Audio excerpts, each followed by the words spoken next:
referred other proclamation to concerned bodies and stated parrot. Aklilu Gabro.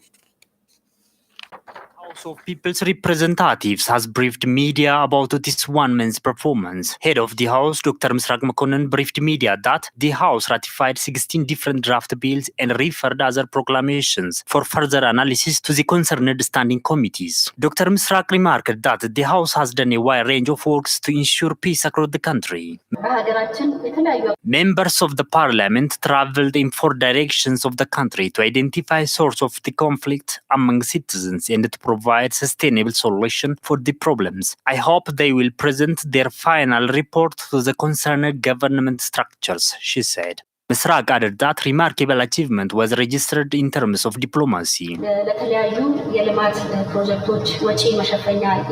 Finance for developmental projects, long-term loan with low interest and support has been gained in the last months. New law has also been enacted to structurally organize electoral board, she said. Dr. Misraq noted that new work procedure has been started to directly and indirectly involve the public in the parliament discussion.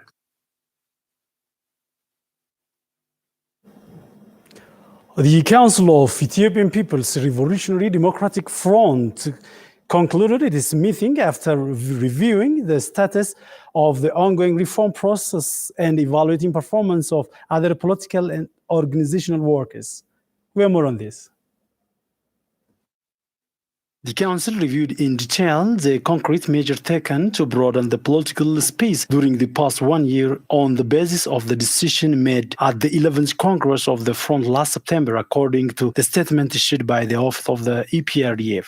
The Council said a lot of works have been made towards widening the political space, and it evaluated the activities of affiliate parties as a good beginning and the code of conduct signed between competing political parties as remarkable. EPRF has put forth directions to discharge its responsibility in line with the code of conduct, the Council said, further urging political parties to engage in a peaceful struggle in multi-party system by respecting the constitutional order. The Council also evaluated the measure taken to stimulate the economy as positive towards boosting foreign exchange reserves, but it called for more efforts to address unemployment rate and shortage of forex as well as reduce debt burden. The Council also underscored the need to add momentum on the ongoing reform progress to respond to grievances of the people arising due to lack of good governance. The Council also said the reforms undertaken within security and justice system were important towards maintaining the unity of the country by thwarting the trend of disintegration. However, it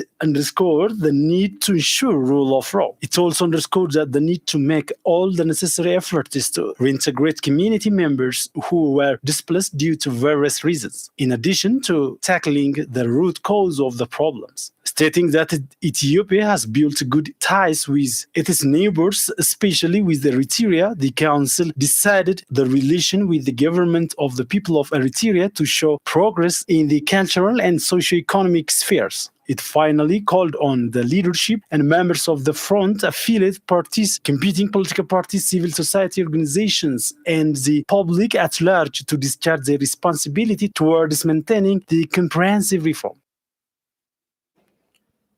Ethiopian Prime Minister Dr. Abiy Ahmed has been named among top 100 influential people by the Time magazine. US President Donald Trump, Israeli Prime Minister Benjamin Netanyahu, Chinese President Xi Jinping, and South African President Cyril Ramaphosa are among the leaders included in the list.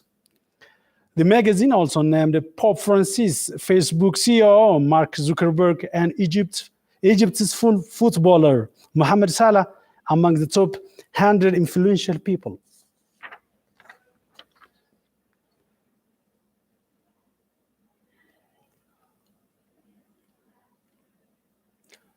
Rural Development Affairs Standing Committee of Chafe Oromia said work performance of the sector office in the third quarter is promising, but need more efforts to fully succeed their annual plan. The Standing Committee has evaluated third quarter work performance of the sector offices under its supervision. It is Oloma Baine for the detail. Standing Committee of Rural Development Affairs with Cafe Oromia has evaluated the third quarter work performance of Agriculture and Natural Resource Bureau, cooperative associations, and expansions agency, and Environmental and Climate Change Protection Authority. The sectors have also presented the work performance for the discussion. Members of the committee have also raised various questions and suggestions on the presented report from the sectors. There had been complaints on projects that were started so far. On what conditions these projects are now? Concerned sectors have responded for questions raised from the members of the committee. Head of the Oromia Agriculture and Natural Resource Bureau, Abadabale, said that they have been working based on the second GDP plan so as to enhance product and productivity of the sector. We've been working to improve agriculture sector from the grassroots level. To do so, research is being done by external body. So next time, we will strengthen our implementation effort based on the outcome of this research. By the way, the research will continue. Head of the Oromia Cooperative Associations and Expansions Agency, Danyacho Shfara, for his part, said that they have been working to create a strong foreign and domestic market linkage.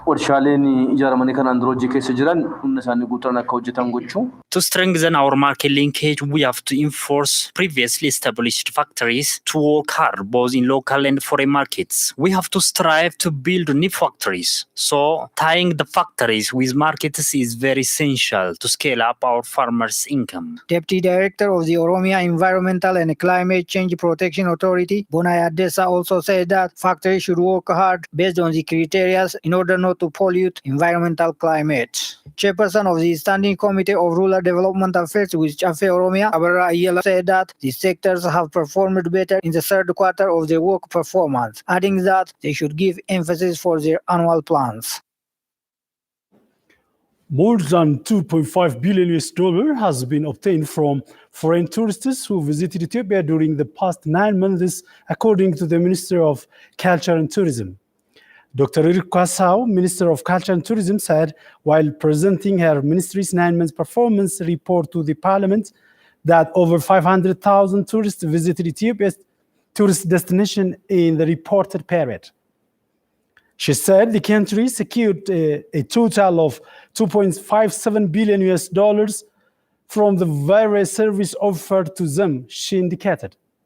Dr. Erut also told the Parliament that the country's tourist attraction sites were visited by 23 million local visitors. The minister further said restoration and renovation works on Aksum obelisks, Rokeon churches, and Lalibela and Jimma Bajifar Palace will commence soon. Moreover, necessary documents were sent to register the Sheikh Hussein and Sophomore Cave, as well as Ashenda Girls and Young Women's Festival in United Nations Educational Science and Cultural Organizations UNESCO lists of cultural heritage.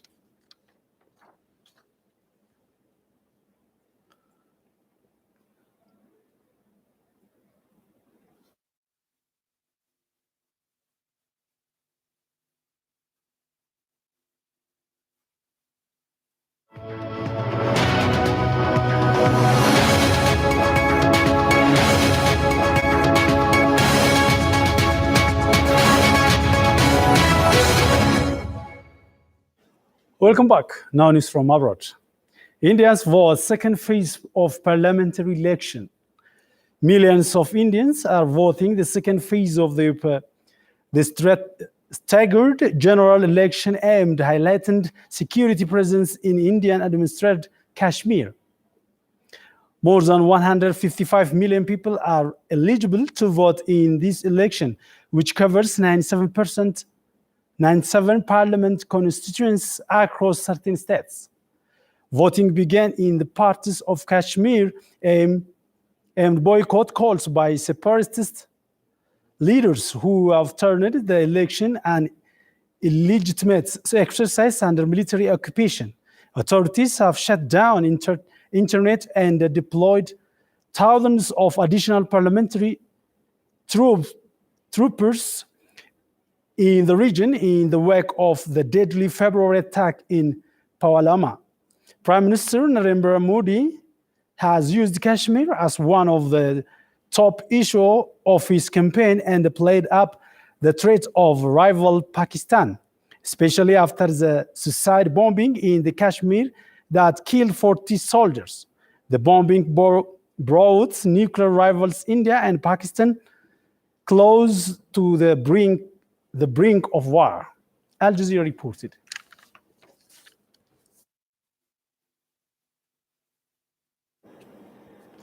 Thank you so much for joining us. That's all for now. Have a good time.